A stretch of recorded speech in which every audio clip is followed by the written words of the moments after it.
Welcome to the Original Gangsters podcast. I'm your host, Scott Burnstein. We have a very special edition with a very special guest.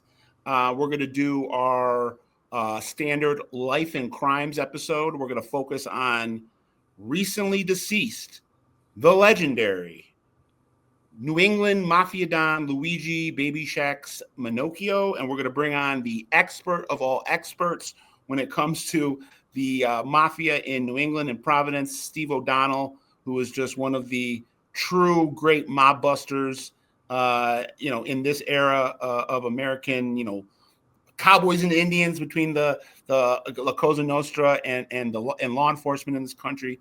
Steve's been with us on a couple occasions. He's a huge friend of the show. And like I said, there's nobody that knows Baby Shacks or new Baby Shacks from a law enforcement perspective more than Steve. Thank you so much for joining us. No, you're welcome. I hope you guys are well. So, let's just jump in, real quick. I guess the first question is, what's the legacy? 97 years old, was boss for a decade and a half, really brought the family back, stabilized the family after all the craziness in the late 80s and 90s. Depends how you look at it. So first I'd mention anybody listening is, your condolences to his family. He is, a human being that he left a brother behind. He has a daughter and any of his friends and family that like him and respect him. So that's the first thing, someone's passing. Hopefully that, somewhere in that process, he's, in a better place. So with that said, I think there's just always misnomer. It's this romanticized piece where, I'd like to see someone, you take like a state police colonel or the FBI director or chief of police somewhere that, gets hopefully get referred to as legendary. So in his world, I think it's clear he's a legend in the organized crime world. But, you know this, and don't make no mistake about it, that, if you aspire to that type of position, you are a purveyor of misery. What that means is that you had to be involved in killings and surviving that all the way up. So as a leader of that organization, he did a good job. But remembering he's running an organized criminal racketeering enterprise. Yes, lifelong criminal, and somebody that I don't have any hesitation saying participated in and greenlit multiple gangland homicides. I know he was convicted of. We can talk about that in a second. Marfeo and the melee. Marfeo and how do you spell? Was it Anthony? Yeah, Mafia and melee. Marfeo and melee was eventually cut loose from it.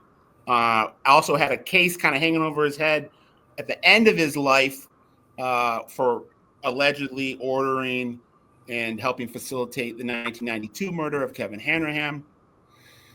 So yes, I don't think he was definitely not a Boy Scout, but was more polished than your average mafiosi.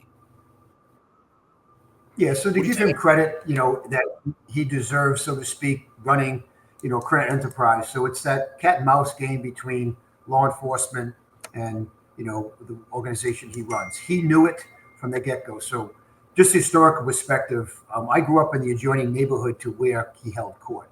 It's in Rhode Island, it's Providence, it's Mount Pleasant. He was on Atwells Avenue, which is Federal Hill. So they butt neighborhoods. So everybody knows who he is as a young kid growing up, high school kid. I knew everybody knows who Louis Manocchio is.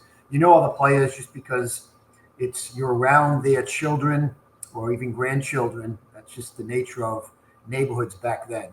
So I got to know him in prison, believe it or not. So in 1983, I was a correction officer at what they call the Adult Correctional Institution, maximum security, junior officer, 3 to 11 shift, PQR. That was my block. PQR is just the letters PQR, and the cell blocks PQR. They elevate.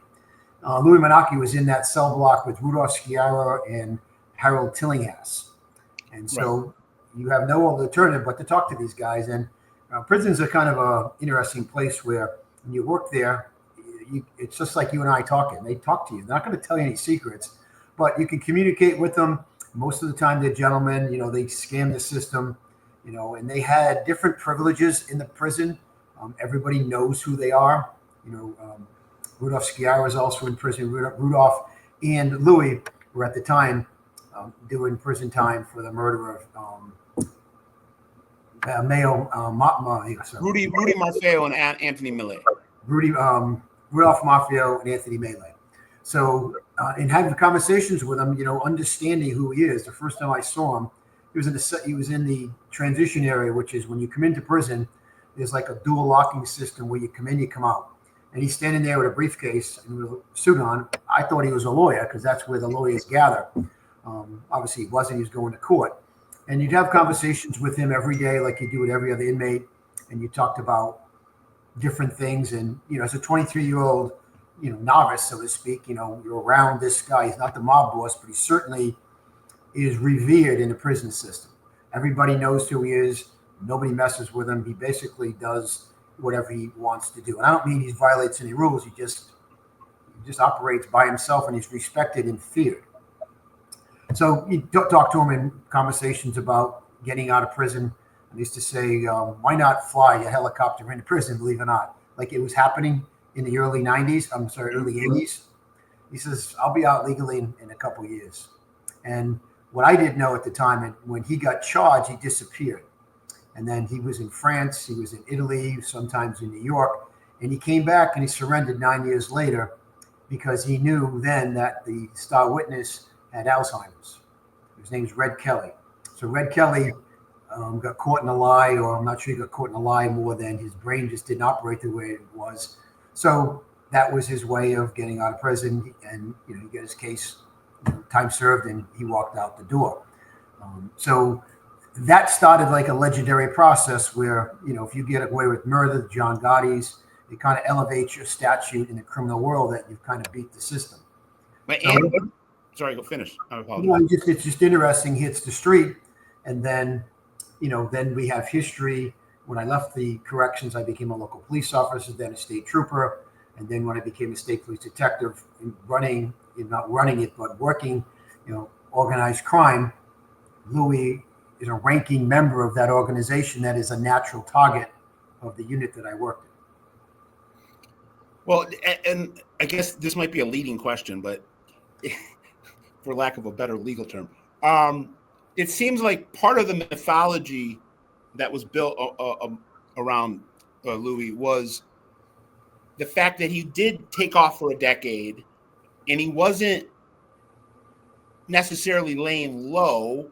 He was on the other side of the pond, if you will, kind of gallivanting throughout Europe and kind of absorbing culture, learning to speak different languages. He picked up a love of skiing, where skiing the Alps, Swiss Alps, and it seemed like you hear a lot of stories about, this guy went on the run and he's on a beach, or went on the run and did something that's like coming out of a movie. But in reality, most guys that disappear, they're not living glamorous lives across the pond. So do you think that kind of added a little bit to the cachet that Baby Shax had when he came back? It does. And plus, at that time, there was some corruption within the system. A Supreme Court justice was connected to him and others. And he was connected to a bank that went under. We had a guy named Joe Malacone. His father run this bank called Heritage Loan and Investment. The bank went under. That was really Louis' bank. And that's the way and that created a crisis in Rhode Island that no one's ever seen, where our banks closed. The governor of the state of Rhode Island closed all the lending institutions. It changed how we banked in Rhode Island, with credit unions the federal government stepped in. They could be insured. They weren't insured before. People losing money. You had armed police at the banks because they were closed, and people were pissed. So my point is, he had the ability to be hidden. He wasn't Louis Manocchio when he was on the lam. He had different identities. He blended in. He's a regular looking person. Just like Woody Bulger. Everybody thought, how did Woody Bulger disappear for a while? So, right. They thought he was in Europe, and he was living in a little crappy apartment in Santa Monica, not ever going out. Right. So just remember, not nondescript. If he's not getting arrested, and Louis Manocchio isn't wouldn't say it like a street criminal. And I'll go back because I mentioned this the other day talking to locally to our media about this. I say make no mistake about it. At the core of organized crime, you're a thief. I say that again. The core of it is you're a thief. And so think about this. Louis Manocchio got arrested in the 90s for a stolen refrigerator, stolen washing machine. He gave to his mom, right? Yeah, and it was what happened was one of our detectives had worked a long case tracking career criminals. It really an unbelievable case, an unbelievable job by this particular detective. But they had a refrigerator and a stove that was stolen in Louis's mom's house. And so Louis was pretty pissed off, is the best way to describe it. And he went to the house, said, what are we doing? And he took responsibility for the stolen things. So his older, I think, 90-year-old mother wouldn't get charged. The point is this. Louis Manocchio became a mob boss. He was the mob boss. Access to money, access to people with money. And at the core, instead of paying for a refrigerator and a stove, he allowed stolen ones to come in, because that's the core of really what all of them are about. If they can steal a dime, and then he gets indicted and convicted of shaking the strip clubs down. Now, typically, as you know this, you get a maid guy, lieutenant, captain, underboss, boss. The boss ain't sitting with the strip club owner saying, give me your money. He's 4 parties removed in an insular hierarchical structure, but because he was a maid guy, he skimmed. So what happens is strip club pays a lieutenant, say $5,000 a month. Then that lieutenant whacks it up. He gives the captain $4,000. Captain takes $1,000. You have the underboss, say $3,000. Underboss takes $5,000, and the boss gets $2,500. So Louis did that. They steal from each other. So he knew that was happening. So he went directly to 4 ranks below and accepted the money. That's how he got caught. So right. I think it's important in this particular case to understand the core of these people is most of them, if not all, are thieves, beating the system. And because he elevated through the system and he beat the system internally, they scam off each other. There's no honor among thieves. And then at the end of your career, I tried to flip them. I think I told you this before, but follow my. I left the state police after 23 years as the deputy superintendent and became the U.S. Marshal in Rhode Island. So the District of Rhode Island appointed by President Obama. So when I left the state police, we're investigating Louis with the FBI and other partners in Providence Police. And then he gets indicted, gets arrested while I'm the U.S. Marshal. U.S. Marshals oversee the federal prisoners. Louis becomes a federal prisoner. So he comes into the cell block where I work. I go downstairs, see Louis. He's surprised to see me. We have a very interesting conversation. He's always a gentleman to me. What are you doing here? And I told him I'm the U.S. Marshal, explained that I will be the one responsible for your well-being in prison and moving you, but you're 85. You're going to die in prison. And I can say this publicly. You're going to die in prison, and why don't you do what everybody else does? Frank Salemi did it. Bobby Luca did it. I'm telling him Sam Gravano did it. And he, with a straight face, said he used some different language that I won't use on a podcast, but he said, I'm not doing it. I'll die in prison. So this is kind of comical. So fast forward to now I leave the Marshal Service and I go back to the state police at the governor's request to be the colonel. So Louis goes to prison. So 5.5 years later, Louis 90 plus, gets released from prison. So, I speak to the media freely as the colonel of state police, and they asked me about Louis' release. And what else are you going to say? I said, look, he's hopefully Louis has seen the errors in his ways, and he's been rehabilitated. Now, I believe that as much as I believe that I'm going to be a millionaire. So, but, that's the public statement from, the position I held. I think it's a fair statement. So about a month later, I'm driving on Atwells Avenue in my SUV in uniform. I see Louis walking. He, as he got older, he used Spruce Street. He'd walk as I'm doing around Atwells Avenue. That was his exercise because he used to go to a golf course and walk or run 10 miles a day. So I pulled over, got talking to him. And mind you, there's a little bit of a traffic jam now because I'm kind of semi on the road. Nobody's beeping. So you have the state police superintendent and the mob boss talking, and people can see you. And he asked me specifically, he said, so you think I've been rehabilitated and I've seen the error of my ways? So we laughed. He reads the paper, and I said, "I wish you luck." Shook his hand, and I moved on. So um, I say that respectfully because I respected him as an adversary, just like a sporting event.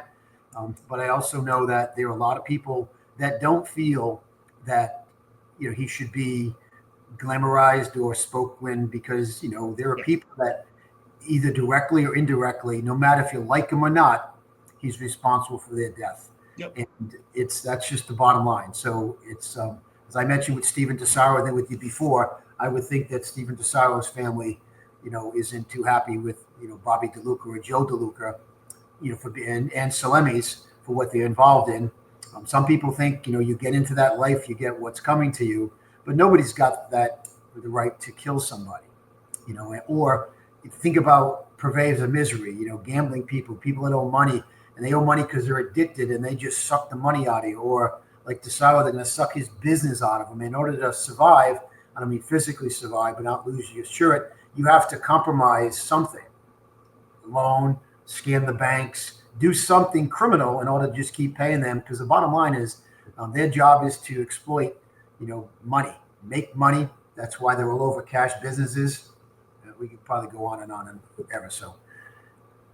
Well, this is awesome. Let's just go back a little bit to go forward. So, like you said, Louis was a born and bred Rhode Islander, and he was somebody that was a U.S. military veteran. I think he served in the Korean War, or around that time was in the 50s, was in the U.S. military. Came out, I think, pretty early on. People knew the trajectory that he was on. You can correct me if I'm wrong. And then in the 60s, there were a couple situations. One where there was, I guess, a shootout where he was wounded and survived it. Got clipped in the neck. And then there was what we mentioned a couple minutes ago, the double homicide in Silver Lake of Rudy Marfeo and his bodyguard, Anthony Mele. Nobody accused Louis of being the trigger man on that, but he was accused of being a part of the conspiracy. And I guess Marfeo was not paying tribute to Raymond Patriarca, the Don at that point. And then subsequently, Louis goes on the run for 10 years. So can you maybe comment a little bit on the Marfeo Mele case and if you know anything about the shootout? Yeah, it's before my time, but obviously I'm pretty well read. To answer your question, yes. So he was shaking down Mafia. Mele was the bodyguard, supposedly because Mayo knew there was a beef going, and it was just a crazy shootout. There was another shootout with a guy named Joe Schiavone that he was involved in. Back in the day, like the Wild West on Atlas Avenue is what he was involved in. And so it's not like when he said publicly that he's basically pleading guilty for the deeds of others.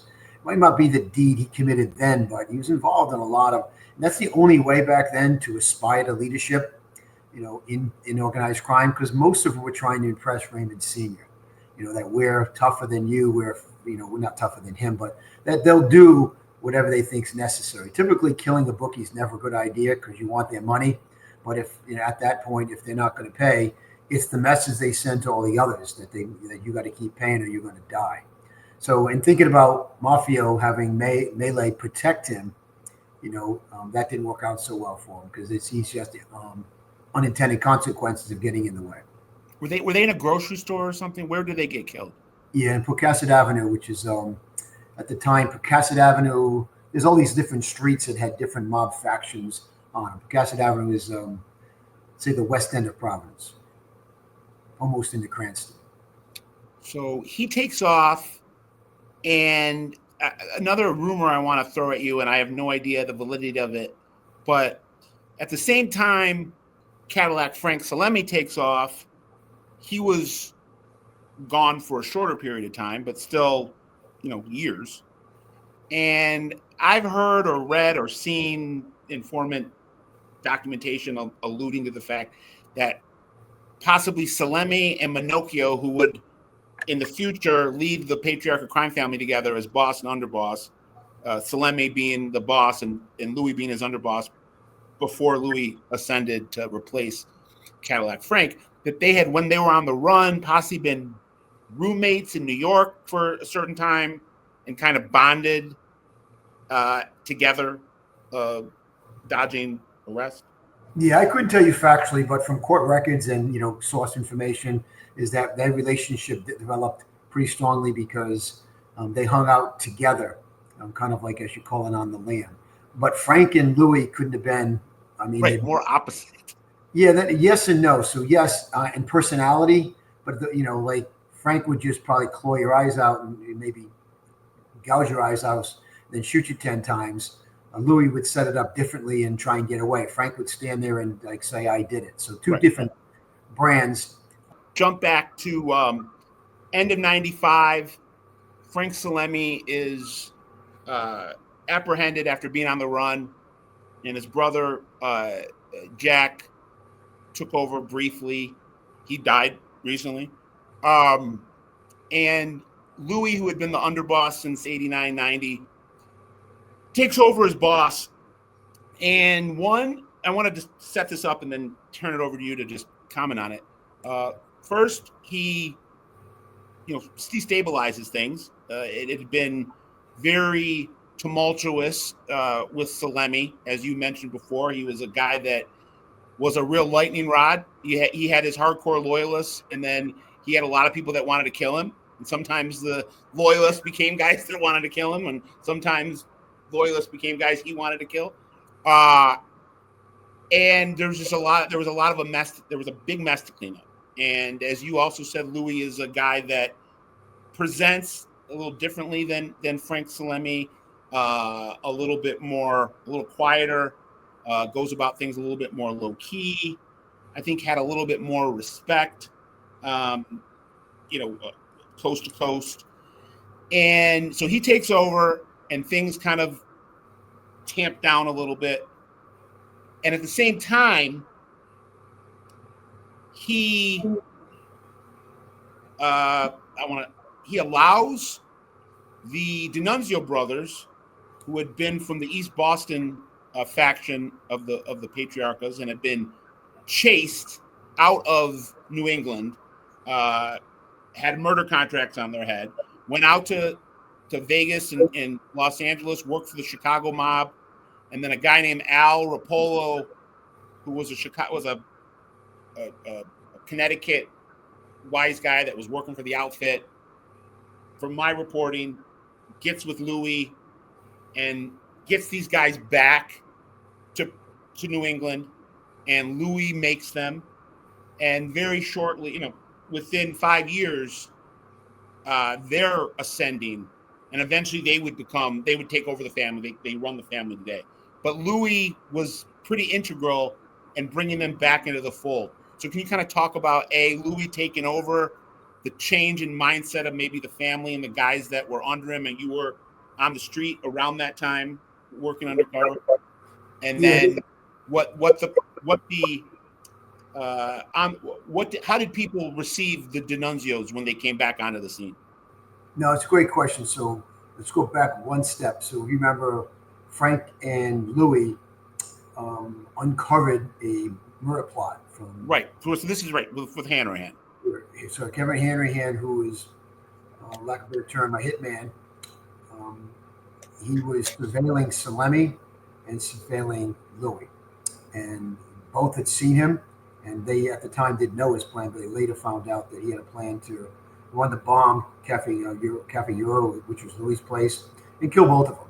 So they got wind of it, and Kevin Hanrahan got killed on Atwells Avenue on the anniversary of the death of Raymond Slick Vecchio, done intentionally that day. So the blame would go right on to the Vecchio family or the natural suspects when it was not them. And Hanrahan had been allegedly a hitter in the Vecchio case. Yeah, he killed Raymond Slick Vecchio in Vincent's restaurant. Right. So, and that had been unsolved. Vecchios have a big family, very well connected to the Patriarchas, and that was never avenged. So someone put a stop to that, said he's off limits, because he was close to, Kevin was a loyalist for, we have a good, solid killer that's a loyalist, but when you're trying to take out a mob boss, they decided he's got to go.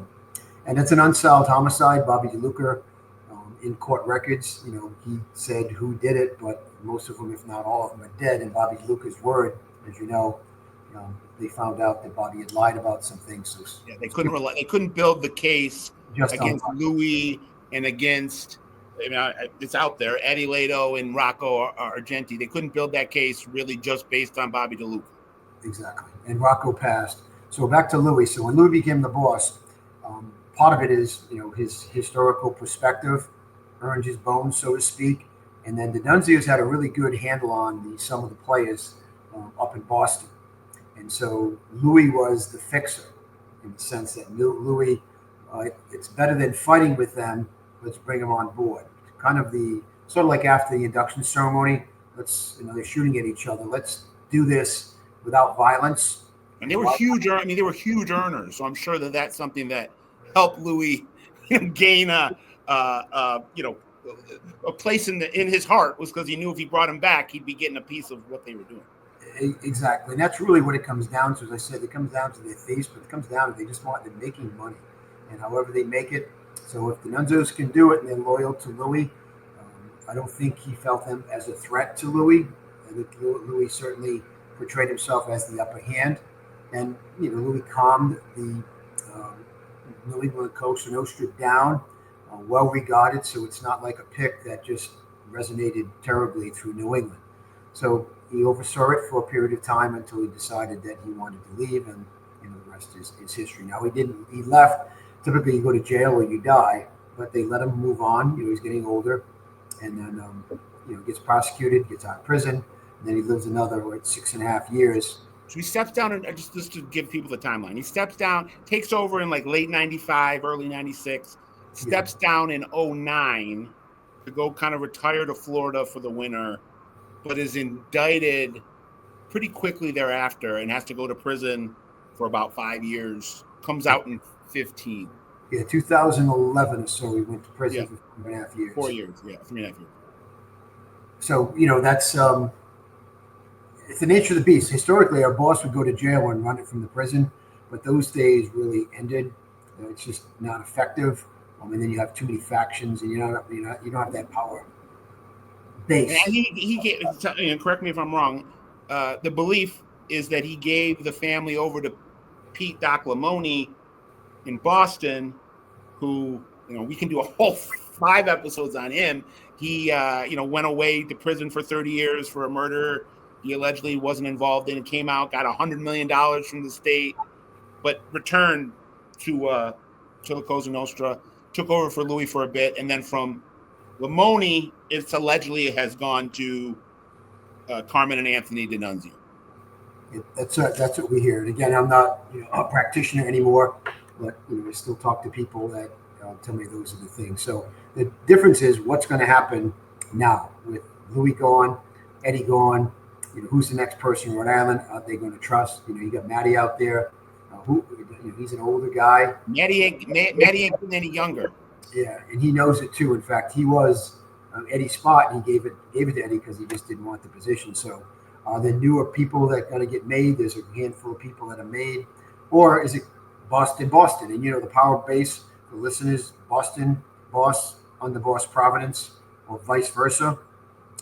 That's changed after Salemi flipped and Bobby flipped. There was a lack of trust in Providence, and so it'll be interesting to see. When they meet and talk about who's going to move in, who's not going to move in, who wants to be in, who doesn't want to be in, what they're going to be involved in. It just it's like an ongoing saga, but I still think people should recognize it's a shell of what it was, but it's still there.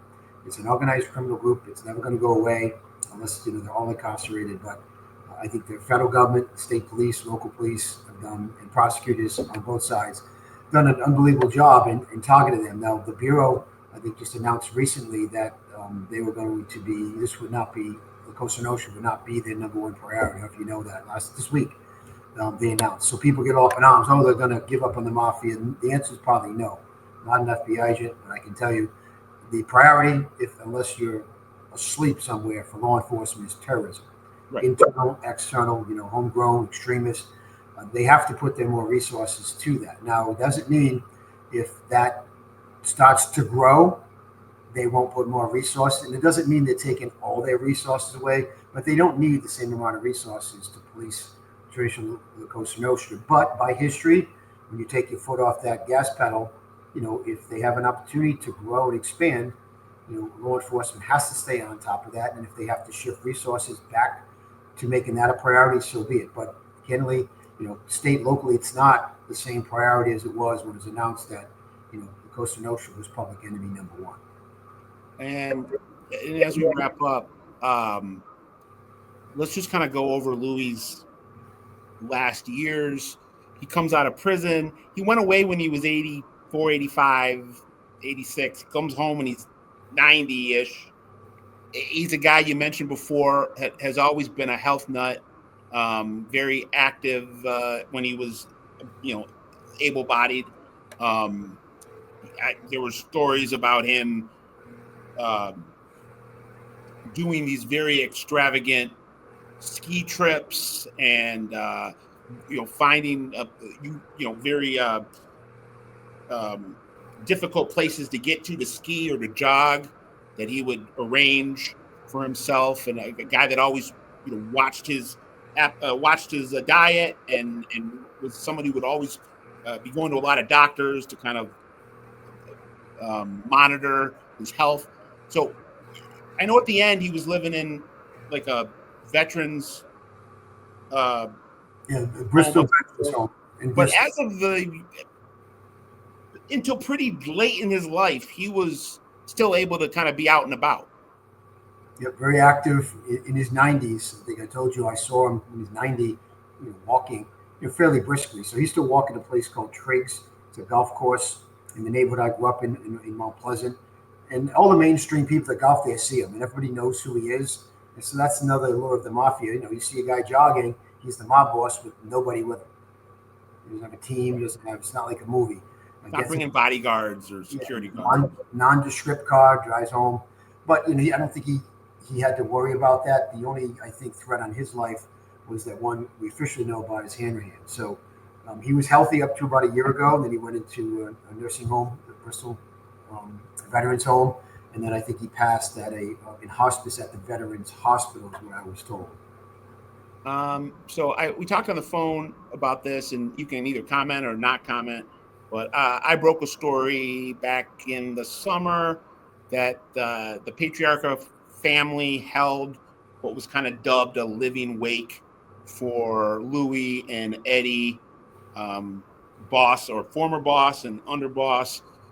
Both kind of knew that their time was winding down and they were going to die. Louis of just old age, and Eddie was battling cancer. I was told that a lot of people convened at a restaurant in North Providence, guys from not just the Patriarchas, but other families coming in to kind of pay their last respects. I kind of feel vindicated to a degree because I had some people giving me pushback on it. And I'm like, the fact that they both did pass in, the 4 or 5 months after that took place. And I've heard it from enough people and from enough solid sources that actually did happen. Do you have any kind of comment on that being done? It seems somewhat unique that would be done. I've heard regular people kind of doing living wakes. I've never heard of it from an organized crime perspective. Yeah, no, as I told you earlier, I don't have knowledge of that because I don't get, like I told you, briefings. If I wanted to find out, I'd just have a couple people I would call. But I did hear prior to Eddie dying, there was a group of people that are close to him that wanted to be with him before he passed. I haven't heard the Louis piece, but it's as simple as verifying if somebody I know would have that information. So again, remember, I'm not an active practitioner. No. I'll just say, without giving away my source, I'll just say it's somebody that both Steve and I know pretty well and has always been spot on with their ability to garner inside information. So in addition to the other people I got it from, that this person that we both know and have worked with confirmed it for me, and or I kind kind of tipped me off to it. So that's, if you don't have anything to say, you don't have anything to say. Last thing would be. Well, I just leave it at this, so they do respect each other. I'll just tell you one last story about Louis. I forgot about this, but my closest friend's father was a doctor on Broadway, which is the street that's right behind Owls Avenue. Grew up with all these wise guys, and Raymond Patriarca was his patient. When I was a young boy, probably not boy, but 20s, college, I went to my friend's father's for physical. My friend's father dies. I go to the wake, and I'm sitting there, and I'm on the state police. I think I was in the intelligence unit. I think I was. And it closes at 8. So he's my closest friend's dad. So I'm staying with him and his brother and his sisters, just, talking. And the door opens, and in walks Louis Manocchio. And so, no big deal. Sees me, knows me. I'm not undercover or anything like that. Sees Doug, which is my friend, and their family, and gives his condolences. So he asked me, what are you doing here? I said, this is my closest friend's father. He goes, I figured you'd be in the bushes taking pictures of him. So it's just an interesting perspective on why he came at 8:30. He's probably thinking that police know the connection because he was one of his doctors, that the police are out there taking pictures. That's their perspective of it. But they do have respect for some people is the best way to describe it. It's I wouldn't say it's odd. It's just there's some loyalty that goes with that, not maybe because he was his doctor and stuff. So it's a good side of somebody like Louis, but keep that in mind that, if you look at the history of 60 years, some people perished, directly or indirectly because of him. So final question. We talked about Matty Guglielmetti, good looking Matty Googs. Another guy that is, as Jerry Capacci would say, dyed in wool, gangster, a guy that kind of prides himself on just kind of having his finger on the pulse and being networked and being somebody that can kind of be the the dual threat of somebody that can talk and get along with people and grease wheels, but is also tough and people know not to mess with. And he's somebody that has a lot of respect. He's kind of the last man standing in terms of the OGs in Providence. He's getting up on, he's in his mid to late 70s, been battling health issues of his own. I've heard rumors and talked to people that I trust that say that Matty was allowed to, at some point in the last couple of years, bring in some of his own people. You talked about how hearing that there had been talk of making ceremonies. Do you think, A, that that's true, and B, do you think if that was true, would Louis Manocchio have been present? Not necessarily. So the answer to your first question would be yes. Matty's got juice. He's well respected, well regarded. He's been around forever. He did his time, 10 years, released. And he was targeted for bid rigging, and he caught for drug dealing. So keep that in mind. But he has influence, and those that people that have been made, there's a pretty close connection to a couple of them directly to him. Would Louis be there at a making ceremony? I doubt it. If he's not the boss, it's not where you should be. Right. Did someone ask him about those guys? Of course. I think they all respected his opinion. All those people that were made, I think if Louis said no, I think it's a bad idea, that'd be a problem. But I don't think the ones that I know were made, they've been around the game for a while, and I think it was just their time. And keep it in mind, a lot of the made guys are dead. If you go through the list of, and then you got a made guy that paid his way in. So, even though he's a made guy, they respect him as a made guy. They don't respect him because he never did the job. Just talking to, for the job, I have to interact with a lot of wise guys and law enforcement, in different cities. And I've never really heard a negative word about Matty in the realm of being a stand-up wise guy. Obviously, as we talked about Louis, these aren't regular people. They don't have regular jobs. They're at the core, these are criminals. But it seems like with the five families in New York, the guys in Philly, the guys in Jersey, guys in Connecticut, everybody loves Matty. And so I guess even though he might be the last of the Mohicans, he's still there. He ain't gone yet. So as long as kind of he's kicking and holding, he's the standard bearer for Providence. Providence is still going to have weight. Would you say that's true? Yeah, I agree with you. I mean, Matty's got, it doesn't matter what position he holds. He's probably the most respected guy in their group from a historical perspective. And he knows, like prison, he goes to prison for 10 years. The relationships develop in those prisons with other gangsters that might be incarcerated. And that stuff gets around pretty good. It wouldn't surprise anybody, but prison system creates relationships because you're with them. Yep. So the answer is yes. I think he's got the gravitas and the respect of others outside of Patriarchal. Patriarchal crime family, based on the induction ceremony, took a pretty good hit years ago. So guys like Matty who lived through that are like the standard bearers, I think. That would be the best way to describe it. Well, I kept you longer than I said I would. Steve, thank you for giving us your time, your expertise, your insight. You are always welcome back to come and talk Providence, New England, Boston LCN. We always want to go to the source, and you are one of the best, if not the best, in the subject matter. So thank you so much, Steve O'Donnell. You're welcome.